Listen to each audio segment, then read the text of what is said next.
La doctrina del Logos. En los días de Yeshua, muchos hablaban de doctrinas. Los rabinos discutían la Torá oral del Talmud. Los maestros enseñaban las tradiciones de la Mishnah. Y los místicos exploraban los secretos ocultos del Zohar. ¿Enseñó Yeshua, el Mesías, alguna de ellas?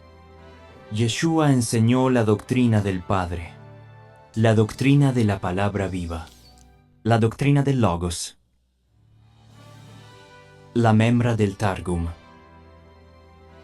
la voz eterna de Yahweh que camina entre los hombres. Recordemos las palabras de Yeshua. Mi doctrina no es mía, sino del que me envió. Juan 7, verso 16. Esta serie revelará el misterio que los sabios antiguos apenas comprendieron, que la palabra que hablaba desde el principio, que creó los cielos y la tierra, que se manifestó en fuego, nube y voz, hoy tiene un nombre. Yeshua HaMashiach.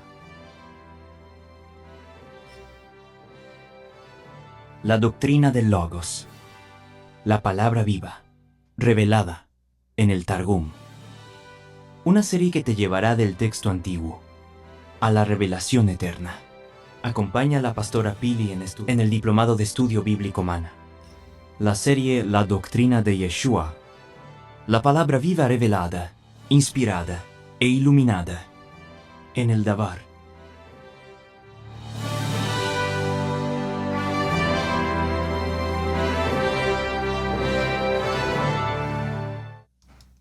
Bueno, más.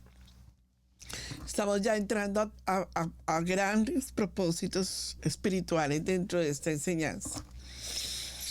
Hemos tocado temas ya para preparar el tema a donde yo quiero llegar.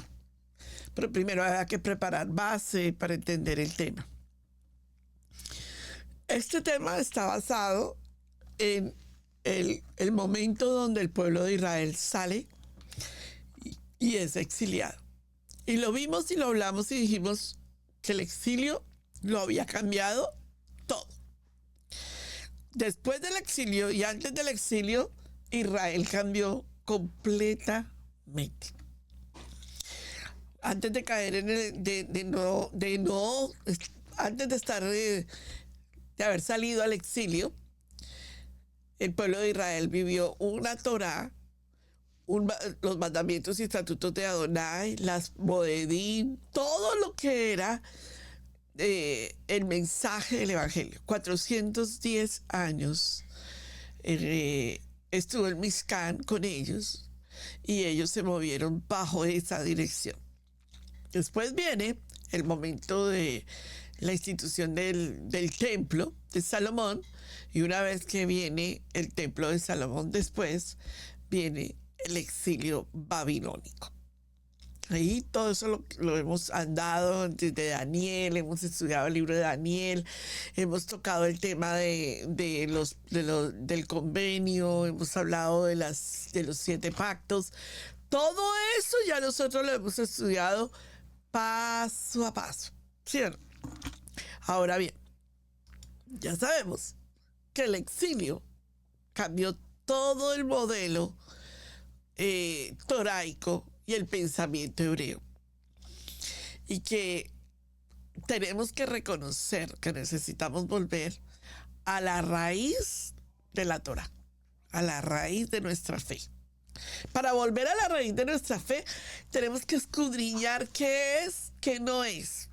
Y estamos estudiando bajo la lupa los acontecimientos toraicos. Entonces, ya sabemos lo que hemos hablado durante los últimos 4 capítulos, ya 5 capítulos.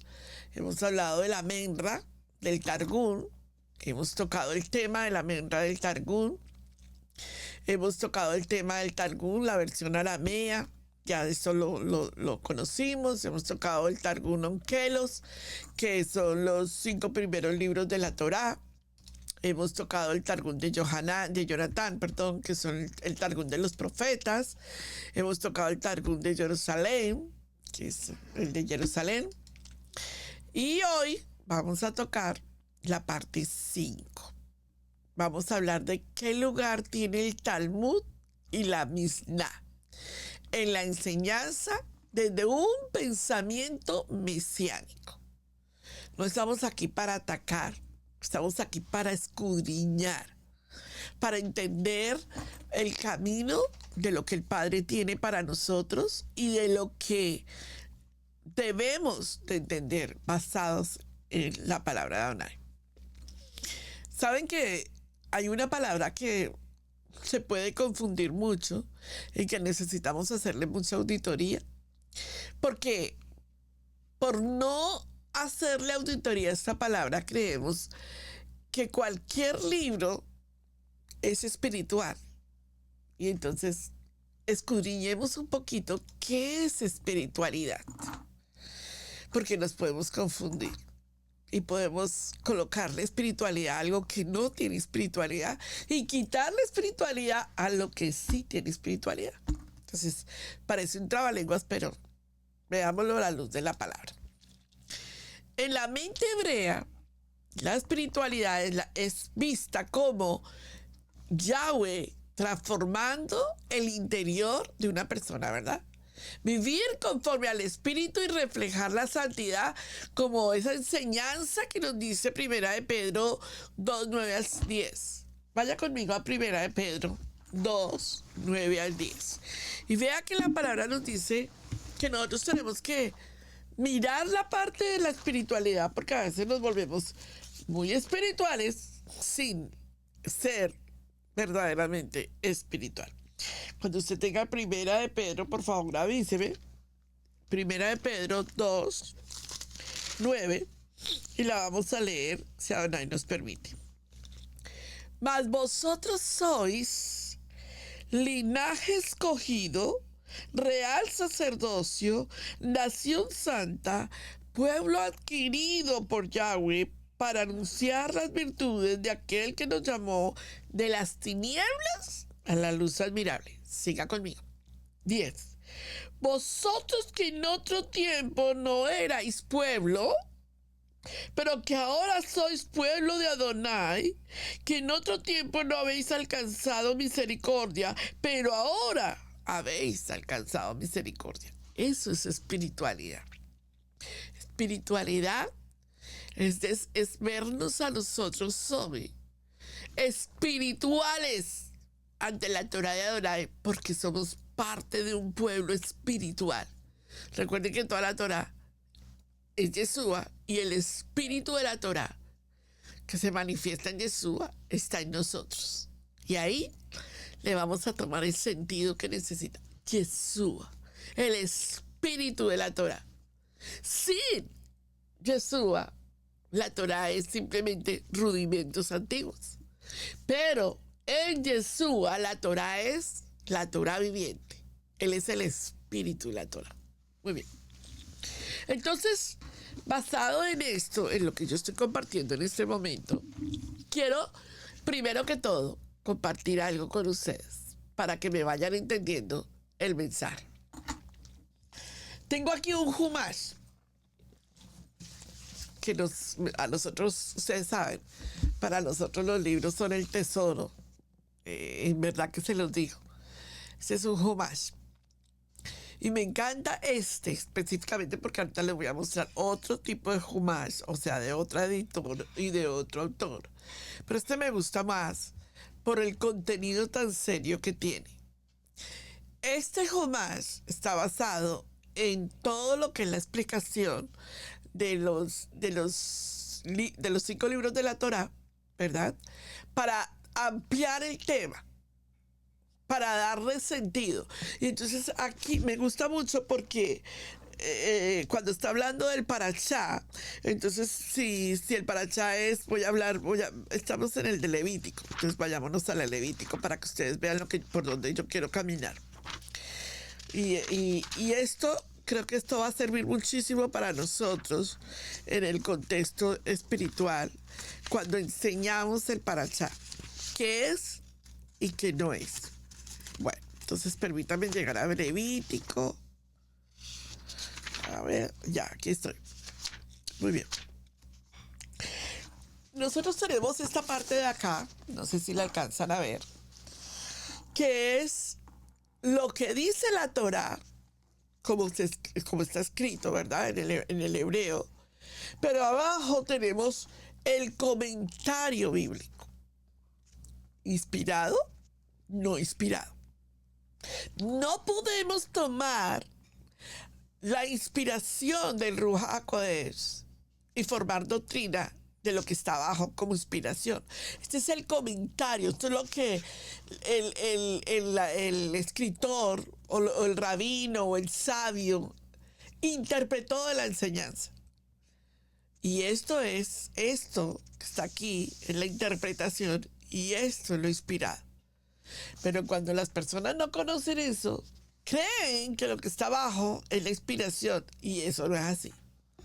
Ese es el peligro que tenemos hoy en día. Entonces es importante entender esto. Ahora bien, cuando nosotros leemos la Reina Valera del 60, esa Reina Valera del 60 tiene una traducción y tiene una concordancia para entender esa traducción. Esto no es un diccionario, es una concordancia. Es como nos podemos manejar y entender qué quiso decir ese versículo en griego o en hebreo. Aquí está. Entonces, pero esto no está inspirado. Es la Torá la que está inspirada. Esta concordancia fue hecha para entender cómo se tradujo esa palabra del griego, del hebreo al griego o del griego al español. Me hago entender, ¿verdad? Solo aplica para la Reina Valera del 60. No aplica para otra versión bíblica, solo para la Reina Valera del 60. Con esta podemos entender lo que es la concordancia Strong. Amado, yo ya he hecho esas clases, ¿verdad? Pero por si acaso. Aquí tengo otro concordancia, otra Humash, y esto es con todo el Tanaj en español. Este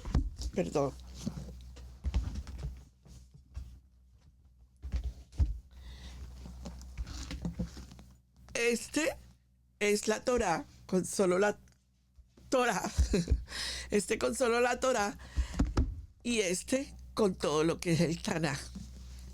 Es de una edición Katz, que es excelente también. Y lo mismo, ¿no? Entonces aquí está. A mí me gusta porque tiene letras más grandecitas. Entonces aquí está el hebreo, aquí está el español, y aquí está el comentario bíblico de ese parachá. Está toda la Taná completa. Muy bien. Y aquí tengo otro Humash, que es una colección de Humash, que también está explicándonos acerca de la Torá, ¿verdad? Y de el comentario. Exactamente igual a lo como les estoy explicando el comentario. Pero eso no está en espiritualidad en el sentido de que esté inspirado. Es el comentario. Por supuesto que los sabios se han dedicado tiempo para estudiar la Torá. Y no vamos a obviar esas partes tan importantes de la enseñanza. Pero esta tiene revelación, inspiración e iluminación. Esta es la palabra de Adonai. Esta es la que nosotros tenemos que basar la espiritualidad, para que nosotros no permitamos que otras cosas se involucren dentro de la enseñanza bíblica. ¿Van conmigo, verdad? Muy bien. Haciendo esto claridad, vamos a ir a entender la mente hebrea. Por favor, repita esto conmigo. La mente hebrea. Es importante para mí que usted me diga esa palabra, mente hebrea. ¿Por qué les digo esto? Porque si usted basa su enseñanza, o la gente de hoy en día basa la enseñanza, no, como dice el Talmud, no. Pero un momentico, el Talmud puede ser una referencia de algo que nos quiere aplicar. Pero la base no es el Talmud, la base es la palabra de Adonai. Por favor, no se equivoque. Porque a veces hay personas que le dan muchísima más relatividad y más importancia al Talmud que a la palabra de Adonai. Y el Talmud no está inspirado. Puede tener mucha sabiduría de sabios que invirtieron años y tiempo estudiándolo, pero eso no me hace que se hayan cometido errores en alguna parte. Mientras que la palabra de Adonai no tiene error. Acuérdense, la traducción puede tener error, pero la palabra de Adonai no tiene error. Muy bien. Entonces el Talmud, del Talmud nace la Mishnah, es una enseñanza desde un pensamiento mesiánico, y me faltó el signo de interrogación, o desde un pensamiento rabínico. Qué interesante la pregunta. Y acuérdense que yo toqué la semana pasada el pensamiento rabínico sin atacar, sino desde la Kabaná, porque yo no quiero atacar esto. Esta no es mi propósito. Muy bien. Entonces hay 3 condiciones que nos vamos a ahondar y que vamos a ir caminando para poderlo entender a la luz de la escritura. 3 condiciones para reconocer una verdadera doctrina.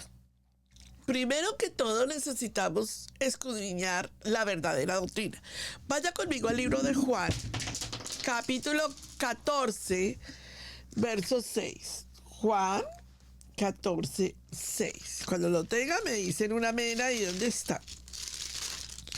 Primero veamos las condiciones de una doctrina, como lo enseña la palabra de Adonai.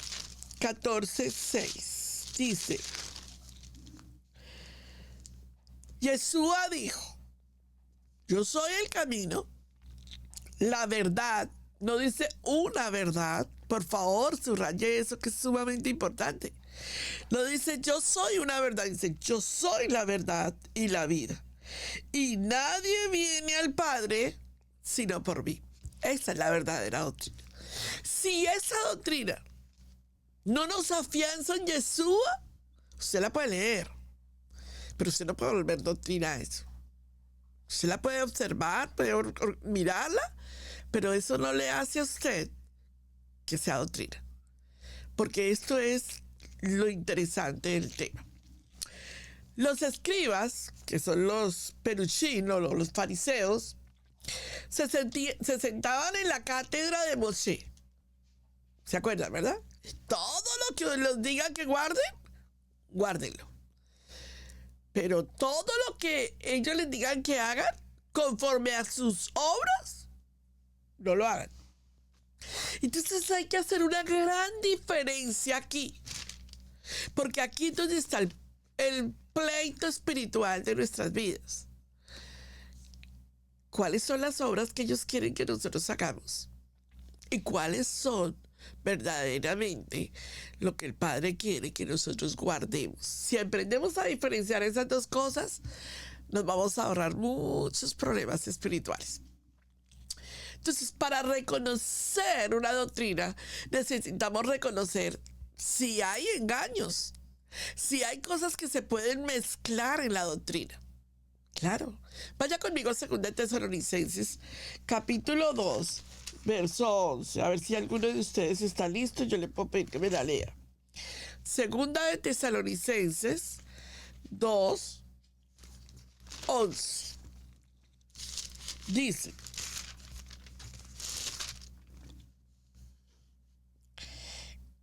así como también sabéis de que estoy en primera. Sí, estoy en primera. 2 de Tesalonicenses 2:11.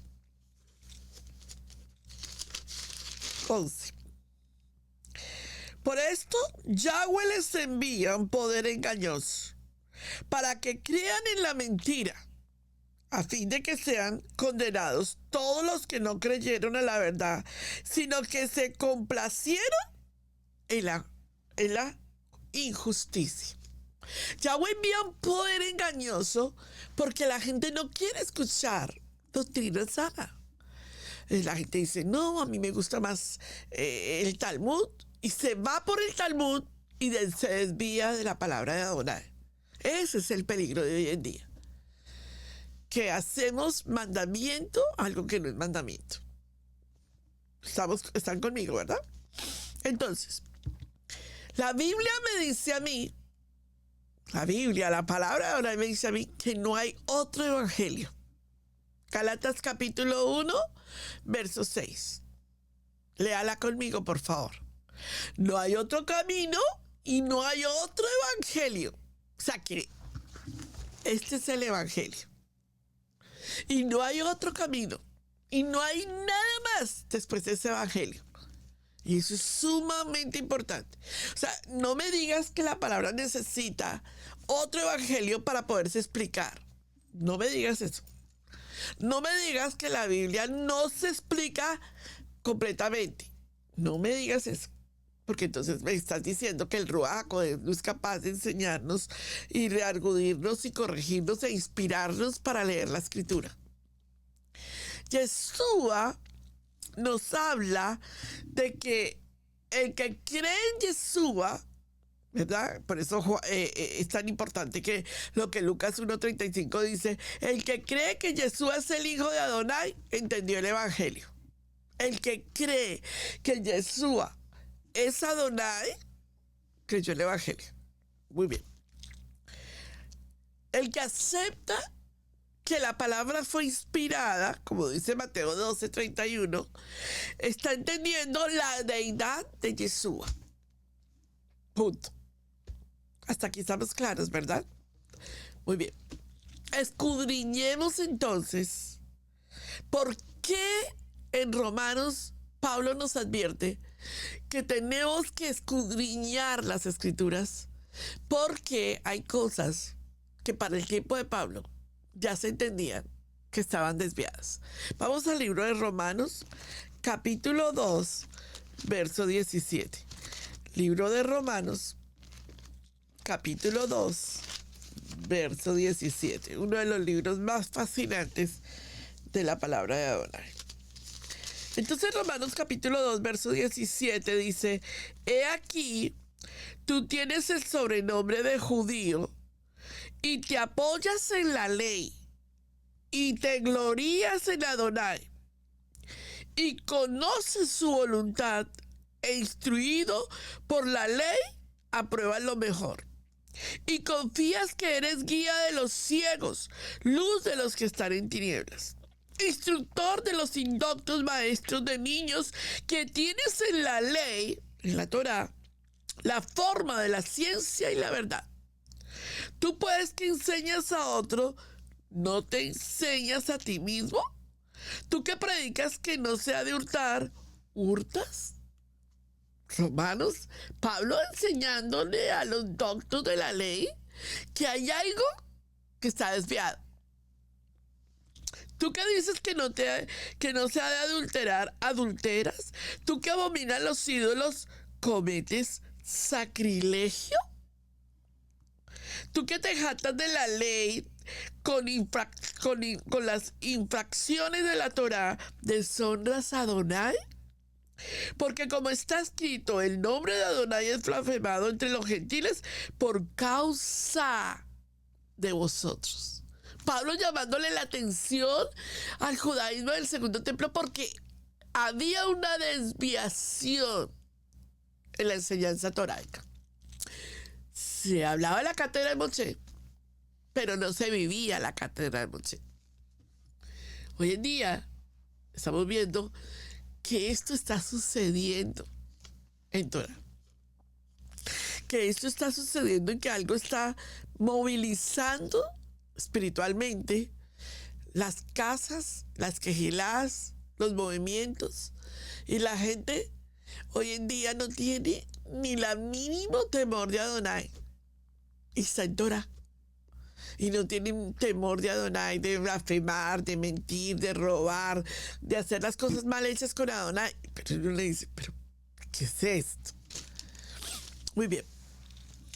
Vamos a escudriñar la influencia y vamos a ver la tremenda influencia que para los tiempos ya de Yeshua se vino manejando, y Pablo está confrontando esa influencia, pero esa influencia no fue del segundo templo. Esa influencia viene desde el momento del exilio babilónico, ¿Cuál fue la influencia babilónica en el judaísmo? Ahí es donde nosotros nos tenemos que parar y escudriñar esto para que veamos a la luz de la escritura qué fue lo que sucedió en la influencia de Babilonia. Cuando viene ese exilio, y ese exilio lo cambia todo. Vengan conmigo a Jeremías capítulo 1, verso 10 puede ser. Y quiero que lean algo conmigo acerca del tema que toqué hoy. Que el Padre me tiene muy inquieta con este tema. Mira lo que dice. Lo tienen ahí, ¿verdad? Jeremías 1:10. Sí, pues. Mira que te he puesto en este día sobre naciones y reinos para arrancar y para destruir y para arruinar y para derribar y para edificar y para plantar. Es una cita tremenda más. La palabra de Yahweh vino a mí diciendo, ¿qué ves, Jeremías? Y dijo, veo una vara de almendro. ¿Saben que eso significa la inspiración, no? Inspiración. Y me dijo Yahweh, bien has visto porque yo apresuro mi palabra para ponerla por obra. Vino a mi palabra de Yahweh por segunda vez diciendo, ¿qué ves tú? Y dije, veo una olla que hierve y su faz está hacia el norte. Ya estaba viendo Jeremías a Nabucodonosor. Me dijo Yahweh, del norte se soltará el mal sobre todos los moradores de esta tierra. Porque he aquí que yo convoco a todas las familias de los reinos del norte, dice Yahweh, y vendrán y pondrán cada uno su campamento a la entrada de las puertas de Jerusalén y junto a todos sus muros en su alrededor y contra las ciudades de Judá. Ya estaba anunciando el exilio. Ya se estaba anunciando el exilio. Cuando nosotros empezamos a ver todo el libro de Jeremías, y Jeremías empieza a mirar y les dice al pueblo, vuélvasen a Dios, capítulo 4. Volveos a Dios, volveos a Dios, volveos a Dios. Si te volvieres a Israel, no dice Judá, Israel, Yahweh, vuélvete a mí, y si quitare delante de mí tus abominaciones, y no anduvieres de acá para allá, de acá para allá. El Padre nos está hablando. Luego viene el presagio de Isaías, donde Isaías dice, el pueblo va a caer en exilio. Luego viene el capítulo 5, donde Jeremías habla de los pecados de Jerusalén y de Judá. Está hablando ya de las dos casas que están en pecado. Luego viene el capítulo 6, el sitio de Jerusalén. Luego viene el 7, la prédica de Jeremías. Y el capítulo 8 habla acerca de los huesos de los reyes de Judá.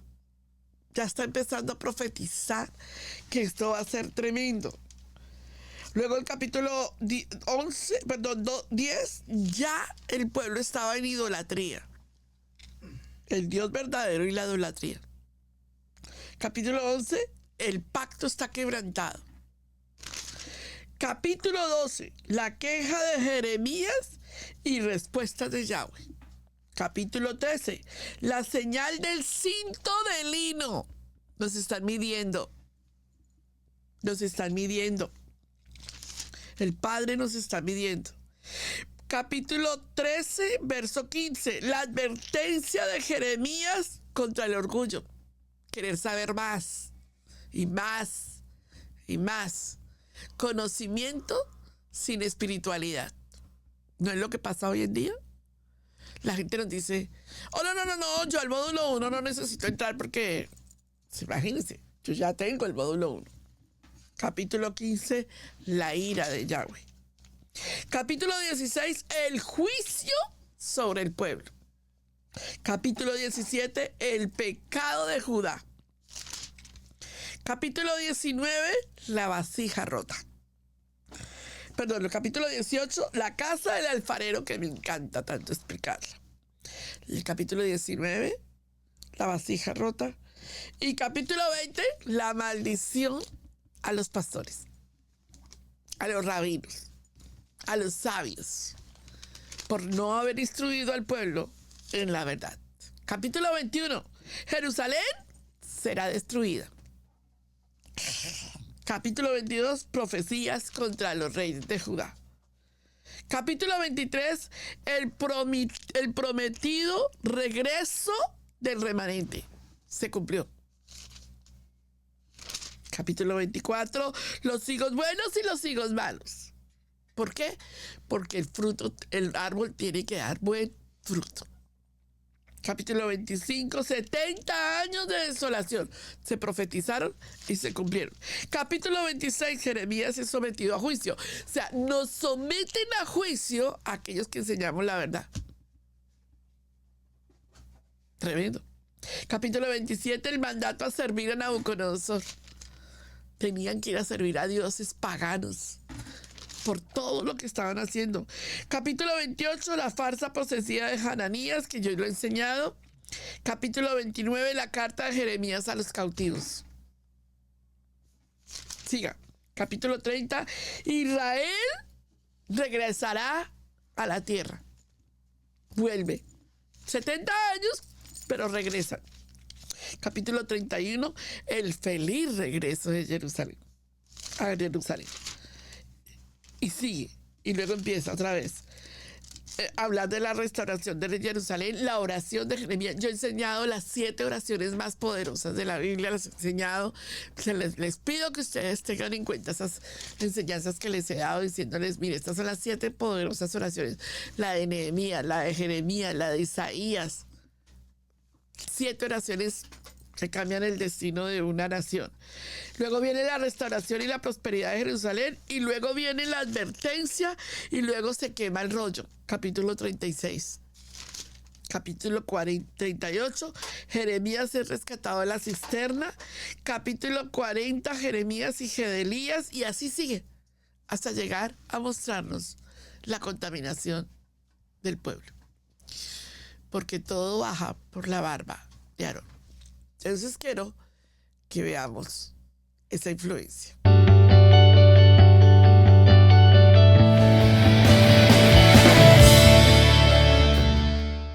El antiguo profeta iraní Zaratustra, Zoroastro en griego, el cristianismo ha sido utilizado frecuentemente para definir la identidad y los valores de Estados Unidos y Europa, así como para contrastar esos valores con los de Oriente Medio. Sin embargo, una breve mirada a una religión antigua, que todavía se practica, sugiere que lo que muchos dan por sentado como ideales, creencias y culturas occidentales pueden de hecho tener raíces iraníes. Los eruditos creen que el antiguo profeta iraní Zaratustra, Zoroastro en griego, vivió en algún momento entre los años 1500 y 1000 a.C. Antes de él, los antiguos persas adoraban a las deidades de la antigua religión aria de Irán, una contrapartida de la religión que llegaría a ser conocida como hinduismo. Zaratustra condenó esta práctica y predicó que solo Dios, Ahura Mazda, el señor de la sabiduría, debía ser adorado. Al hacerlo, introdujo a la humanidad su primera fe monoteísta.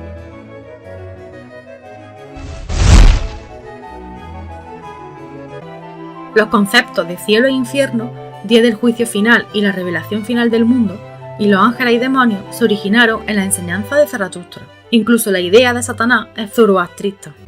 Probablemente Zoroastro, como ya he dicho, vivió entre los años 1500 y 1000 a.C., pero algunos creen que podría haber sido contemporáneo de los emperadores persas Ciro el Grande y Darío I. De hecho, toda la fe del zoroastrismo se basa en la lucha entre Dios y las fuerzas de la bondad y la luz, representada por el Espíritu Santo, Sepenta Manjú y Arimán, que preside las fuerzas de las tinieblas y del mal.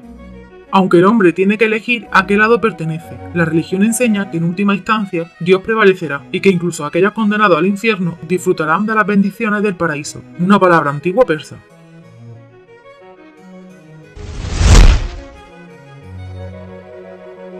Después de las conquistas persas de tierras griegas durante el apogeo del Imperio Acaménida, la filosofía griega tomó un curso diferente. Los griegos creían que los seres humanos tenían poca independencia y que sus destinos estaban a merced de sus muchos dioses, que a menudo actuaban según el capricho y la fantasía. Sin embargo, después de conocer la religión y la filosofía iraníes, comenzaron a sentirse más como si fueran los dueños de sus destinos.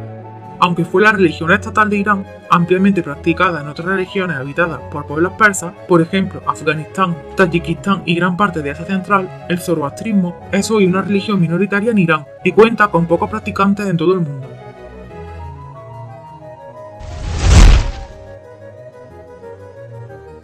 El legado cultural de la religión, sin embargo, es otro asunto. Muchas tradiciones zoroastristas continúan subyacentes y caracterizan la cultura iraní. Fuera del país también han tenido un impacto conocido, particularmente en Europa occidental.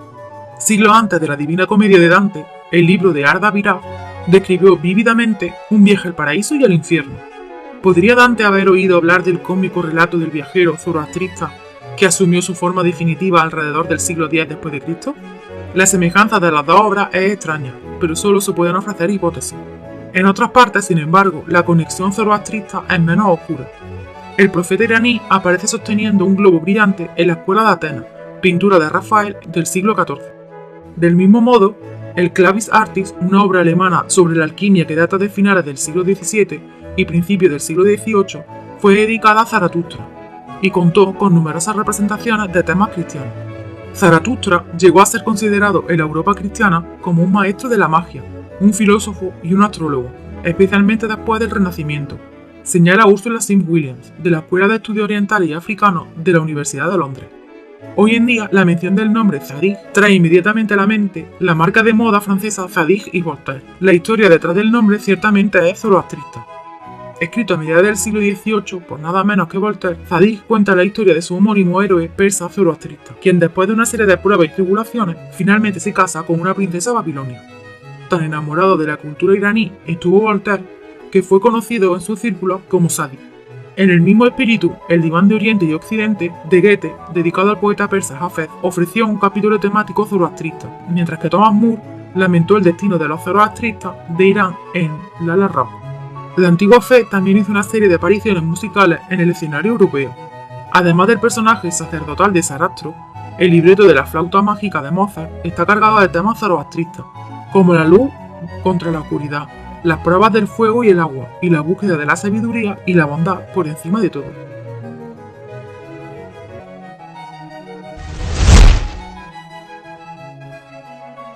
Ahura Mazda, que le da nombre a la compañía de automóviles Mazda, sirvió de inspiración para la leyenda de Azor Ahai, un semidios que triunfa sobre la oscuridad en la serie de novelas convertida en serie de televisión Juego de Tronos, de George R.R. Martin.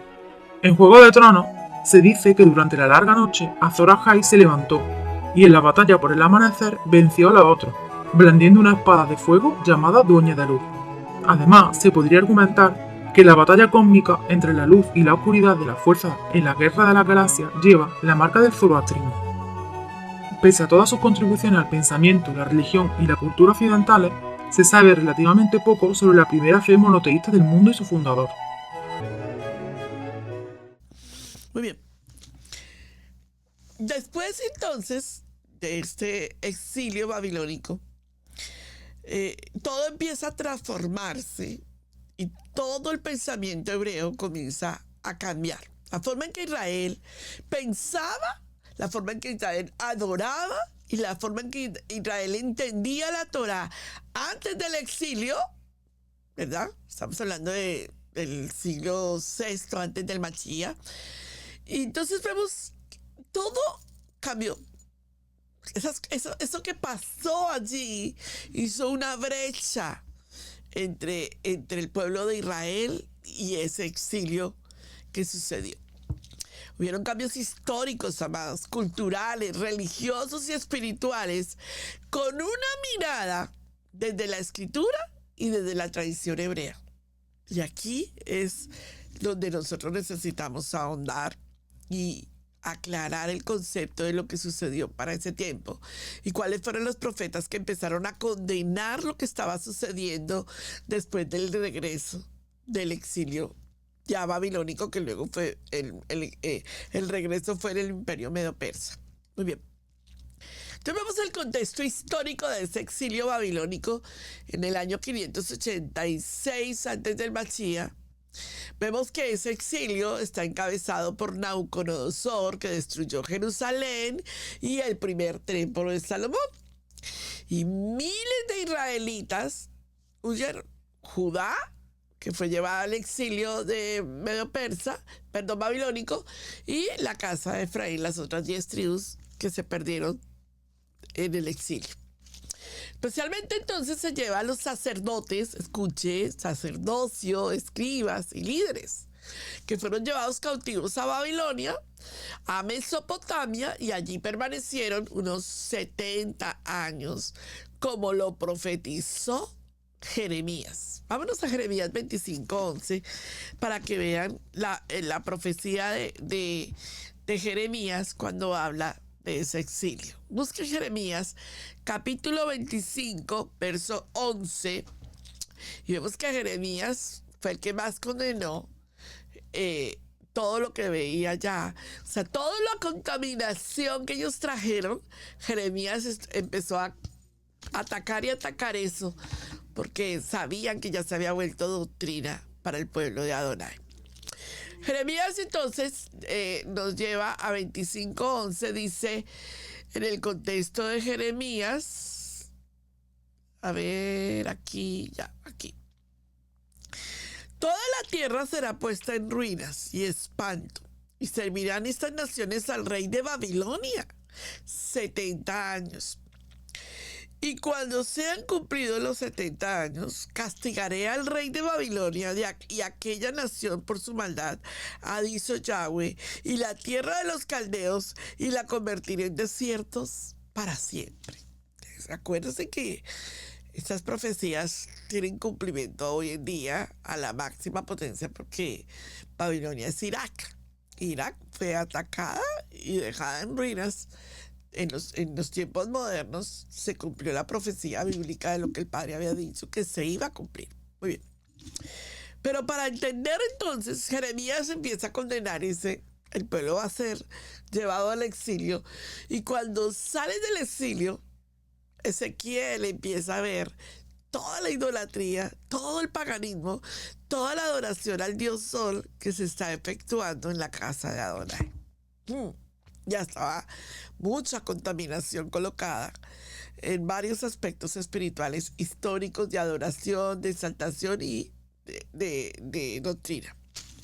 Vemos entonces que durante el tiempo donde empieza a caminar todo el proceso de injerción de otras culturas, todo empieza a cambiar en Israel. Durante ese tiempo Israel perdió. ¿Qué perdió Israel?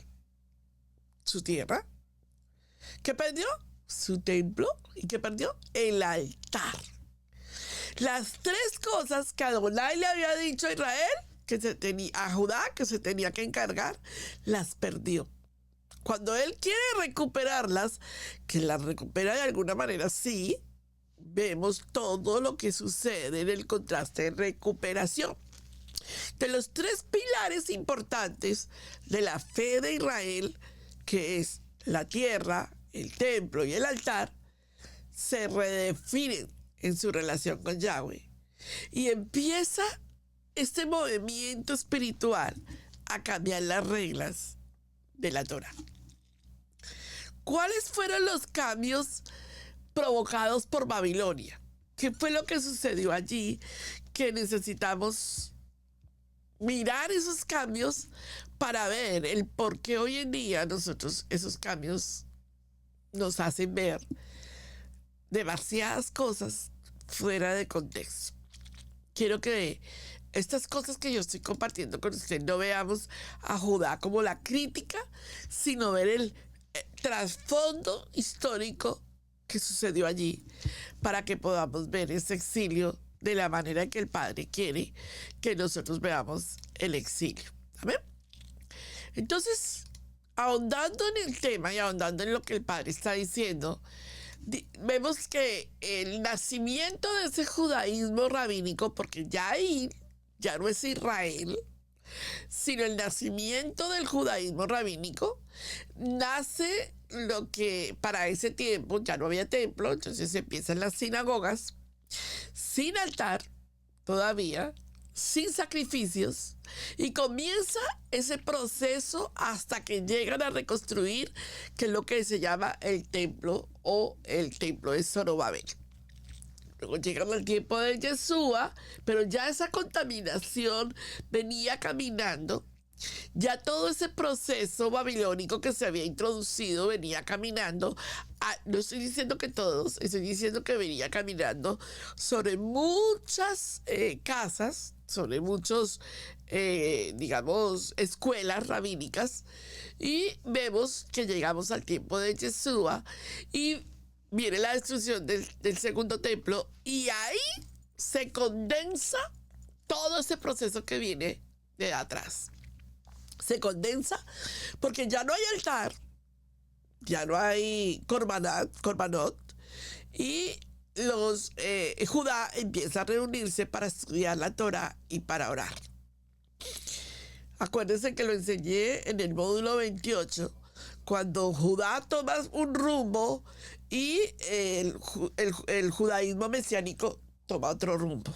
Ya estamos hablando después de la destrucción del templo, cuando hay todo tipo de persecución.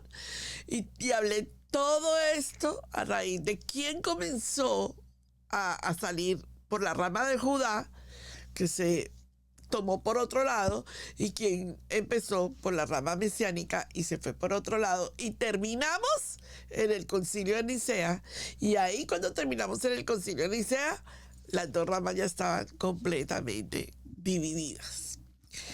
Se adoraba diferente en la rama judío-mesiánica, creyentes en Yeshua, y se adoraba diferente en la rama del judaísmo o de la casa del judaísmo rabínico.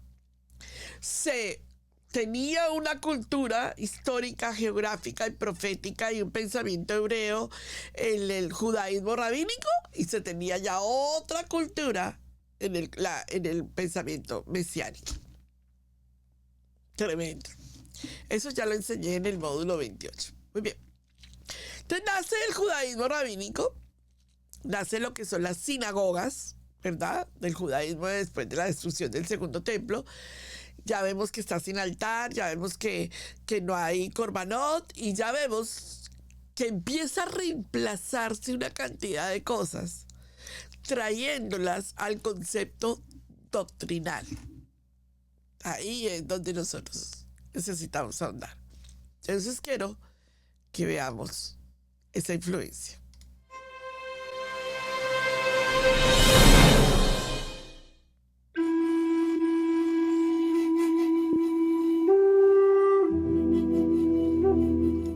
El Talmud, la voz rabínica que modeló siglos de pensamiento.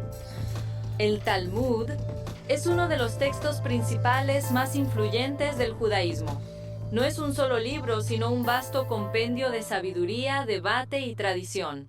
Su nombre viene del hebreo lilmod, que significa estudiar o aprender. Después de la destrucción del segundo templo en el año 70 DC, el pueblo de Israel se dispersó. Los sabios temieron que la Torá oral, las enseñanzas transmitidas de generación en generación, se perdiera. Fue entonces cuando el rabino Yehudá Hanasí, alrededor del año 200 después de Mashiach, recopiló esas enseñanzas y las ordenó en lo que se conoce como la Mishnah, la base del Talmud. Los debates sobre la enseñanza rabínica y la enseñanza de la Torá de Moisés continuaron por siglos. Las escuelas rabínicas de Babilonia y Jerusalén siguieron interpretando la Mishnah, buscando cómo aplicarla a la vida diaria. De esas discusiones nació la Gemara, que significa complemento o estudio. Juntas, la Mishnah y la Gemara forman el Talmud. Existen dos versiones. El Talmud de Jerusalén, más breve y antiguo. El Talmud de Babilonia, más completo y considerado la autoridad central del judaísmo rabínico. El Talmud no es un libro de mandamientos, sino un diálogo entre generaciones. rabinos de distintas épocas discuten leyes, costumbres, ética, medicina, justicia, oración y conducta humana. Cada línea invita a pensar, no solo a obedecer. Sus doctrinas centrales giran en torno a 3 ejes. Primero, el estudio constante de la Torá como acto sagrado. Segundo, la justicia y la misericordia como fundamento de la vida social. Tercero, la interpretación viva de la ley, que se adapta a cada generación sin perder su raíz divina. Para el judaísmo rabínico, estudiar el Talmud es una forma de acercarse a Yahweh, porque cada palabra busca entender cómo vivir su voluntad en un mundo cambiante. Pero también es importante recordar, el Talmud representa la voz humana que intenta comprender la voz divina. Concluyamos.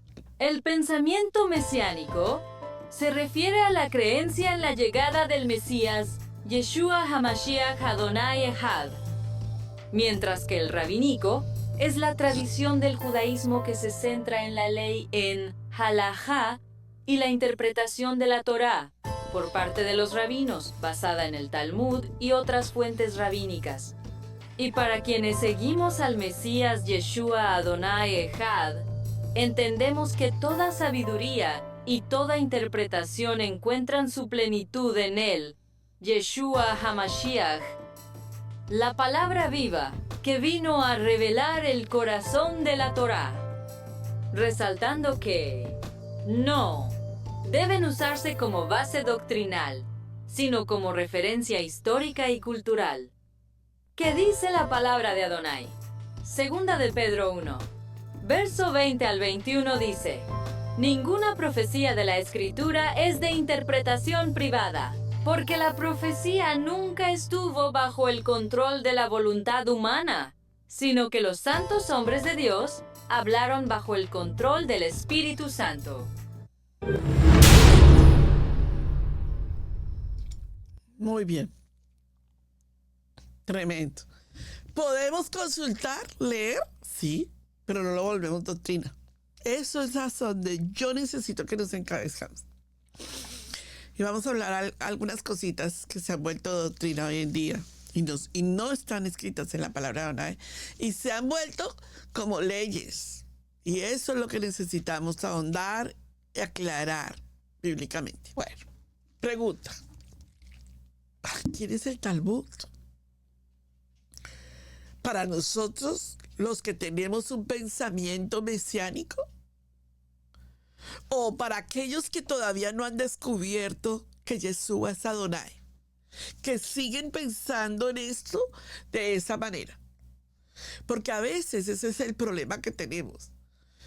Cuando se escuchan enseñanzas talmúdicas, perdemos la esencia de la palabra de Adonai. Y nos desviamos, y peleamos, y discutimos con la palabra de Adonai. Si tenemos la palabra, no necesitamos de otra palabra porque tenemos la palabra de Adonai. Entonces, ¿para quién es el Talmud? Para nosotros que estamos regresando a la Torá. Discúlpame, nosotros estamos regresando a estudiar la base. ¿Cuál? Los 5 primeros libros de la Torá, sin perder de vista a Yeshua. No tenemos que regresar al Talmud. No, por favor, no. Tenemos que regresar a la base, a la raíz de nuestra fe, al pensamiento hebreo de las Escrituras. Cuando se escuchan enseñanzas talmúdicas, perdemos la esencia de la palabra de Adonai y nos desviamos y peleamos y discutimos con la palabra de Adonai. Si tenemos la palabra, no necesitamos de otra palabra porque tenemos la palabra de Adonai. Entonces, ¿para quién es el Talmud? Para nosotros que estamos regresando a la Torá. Discúlpame, nosotros estamos regresando a estudiar la base. ¿Cuál? Los 5 primeros libros de la Torá, sin perder de vista a Yeshua. No tenemos que regresar al Talmud. No, No, por favor, no. Tenemos que regresar a la base, a la raíz de nuestra fe, al pensamiento hebreo de las Escrituras. Y ahí es donde nos tenemos que arrancar y decir, oh, Padre, tú nos estás hablando. Esto es conmigo, Padre. Esto es lo que tú quieres para mí. Pero como la gente llega y quiere conocimiento y quiere más, y dice, pastora, ¿sabes qué? Así, mire, así me hace. Me interesa su curso. Interesante. Buenísimo. Pero yo quiero más. No vive lo que ni siquiera tiene. Y ya quiere más. Algo está pasando con el ser humano hoy en día. Y entonces, ¿más Talmud o más palabra? ¿Más Mishnah o más Biblia? ¿Más Gemara o más palabra? Sin quitarle el concepto, porque la Gemara es tremenda sabiduría. Y la Mishnah también. Pero volvamos a la palabra. Porque para eso no la dejó Adonai. Cuando entendemos la palabra Adonai bajo la perspectiva bíblica, somos fuego. Entonces el Talmud es fundamental únicamente para el judaísmo rabínico, no para el mesiánico. El Talmud no puede ser la base del ministerio nuestro. El Talmud es fundamental únicamente para el judaísmo rabínico, no para el mesiánico. Porque si vamos a ir al Talmud y vamos a estudiar el Talmud y nos parece fascinante el Talmud, entonces estamos diciendo que Yeshua no es Adonai. Y lo negamos. Porque, acuérdense, el Talmud no cree que Yeshua sea el Mesías. No apunta a Yeshua. Apunta a un Mesías, pero no a Yeshua. ¿Por qué nos vamos a desviar? ¿Por qué nos vamos a ir hacia otro lado que no es lo que el Padre nos está diciendo? Y fíjense que yo la semana pasada enseñé los mandamientos rabínicos y la Cabana, el espíritu de la Torah. Hacerlo con espíritu. Denme un amén si están conmigo. Amén, pastora. Estamos bien, ¿verdad? Muy bien. Entonces, ¿los judíos creen en Yeshua? ¿Sí o no? ¿Suelen estudiar la Taná en el Antiguo Testamento? Sí. ¿Como el Nuevo Testamento? No. Los judíos rabínicos no creen que Yeshua sea Adonai. Su entorno de estudio está cambiando. Mire, no sé, quise traérselos, posiblemente lo deje al final del video cuando lo suba. Perdón. No sé si ustedes han escuchado el testimonio de uno de los rabinos más importantes, vive todavía, que ha estado en Israel, un rabino talmúdico de hueso colorado. Y resulta que ese rabino, en medio de la sinagoga con la que él estaba viviendo, vio experimentó en esa sinagoga un proceso de violación a los niños por parte del rabino principal de la sinagoga. Y lo llamaron a él y él vio toda la injusticia y se tuvo que callar. Y ahí él empezó a tener un proceso con Adonai tremendo. Su hijita menor decidió ennoviarse con un gentil. Y el gentil era cristiano, conocía a Yeshua. Y él la desconoció por años enteros. La destituyó. Un día, él tiene una revelación con el libro de Isaías 53, que era un libro prohibido leerlo en la sinagoga, y él empieza a entender en ese libro y lo cierra. Véase al final todo lo que sucedió para ese rabino talmúdico. Y cómo él nos dice a nosotros, a todos, de uno de los mejores rabinos de Israel en este momento, nos dice, lo peor que podemos hacer es estudiar el Talmud y desviarnos del Mashiach. Y yo quiero invitarlos a ustedes a que me entiendan lo que estoy hablando. Yo quiero que la gente de nuestra congregación se centre en las escrituras, que están completas, que están enfocadas, que están claras. Que empecemos a ver la diferencia. ¿Quiénes somos nosotros? ¿Podemos leer algo del Talmud y hacer alguna referencia? Sí, pero no lo volvamos doctrina. Y otra cosa, si podemos dejarnos con la única palabra inspirada, revelada e iluminada, que es la palabra de Adonai, lo hacemos mejor. Así no se nos mezcla nada con nada. Eso es algo que yo creo que tenemos que hacer todos. Volver al estudiar la Torá desde la perspectiva hebrea, desde la mente hebrea. Eso nos va a quitar a nosotros muchas cosas que vamos a hablar y de las que vamos a ver el por qué yo estoy tocando estos temas. Muy bien, vayamos a la Mishnah, que fue redactada o hecha por el Rabí Yehudá Nasi alrededor de 200 después del Mashiach. Nace la Mishnah. Ya de por sí ya venía todo lo que era la tradición babilónica, de la que vamos a hablar en los siguientes programas. Vamos a hablar del Zohar y vamos a hablar de la Kabbalah, que ya venía. Viene el compendio del Talmud y viene el Talmud, la Mishnah y la Gemara y se juntan y nos producen cualquier cantidad de gnosticismo dentro de la mente hebrea. Yo creo que nosotros, entendiendo estos temas, vamos a tener mucho más cuidado con nuestra gente y poder explicar a la luz de la palabra lo que el Padre quiere que hagamos bien sin salirnos de las Escrituras.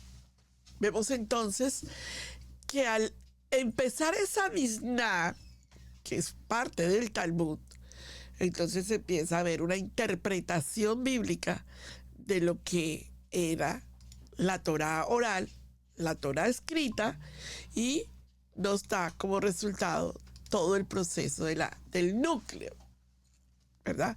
Lo que es la edición. Y eso es la recopilación de las enseñanzas de los Tanaín, que son los maestros, así se le dice en el hebreo, Tanaín. Muy bien. Ezequiel y Daniel, que volvieron de Babilonia, vemos nosotros que son ejemplos de cómo la fe se mantuvo viva en el exilio. Sin templo, pero con la revelación, la oración constante, sin desviarse. Fueron dos de los que nos enseñaron a nosotros cómo vivir en santidad en medio del exilio. Ezequiel y Daniel son tremendos.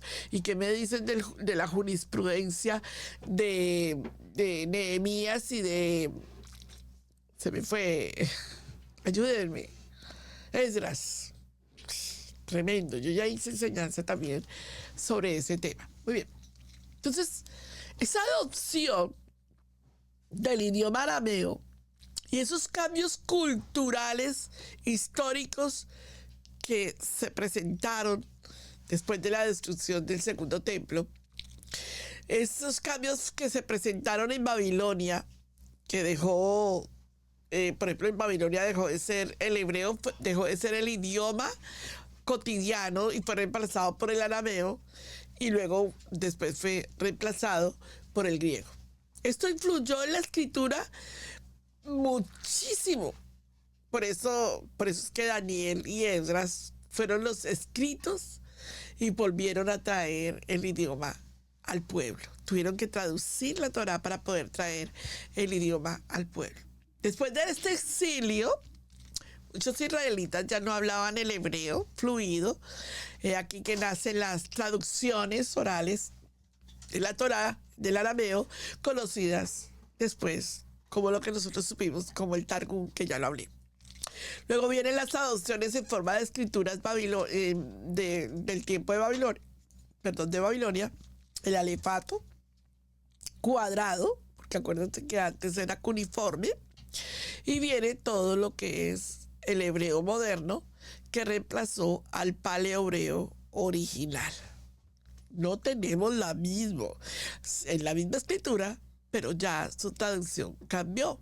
Por eso nosotros vemos que se nos pierde por ahí. Cuando vemos el paleohebreo original, estaba todo lo que era el brazo extendido de Yeshua y todo el idioma cuneiforme que sí nos llevaba a Yeshua. Muy bien. Ahí vamos completamente aclarados.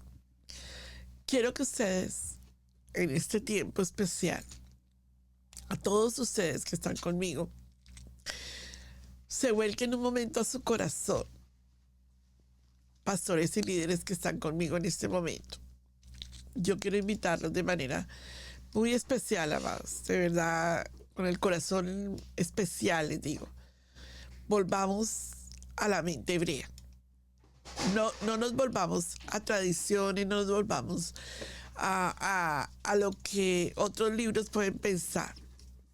Miren, amados, yo soy una convencida de que la Biblia la tenemos completa y que cuando la interpretamos a nuestra manera le cambiamos el sentido de lo que la Biblia quiere hacer y decir para nosotros. Pero cuando vamos a la Escritura, el Ruach HaKodesh nos habla audiblemente y nos enseña verdades espirituales que no van a dejar que nos desviemos de la doctrina de Yeshua. Recuerden, el evangelio de nosotros es Yeshua. Si lo perdimos, perdimos todo. El evangelio está completo en Yeshua. ¿Están conmigo?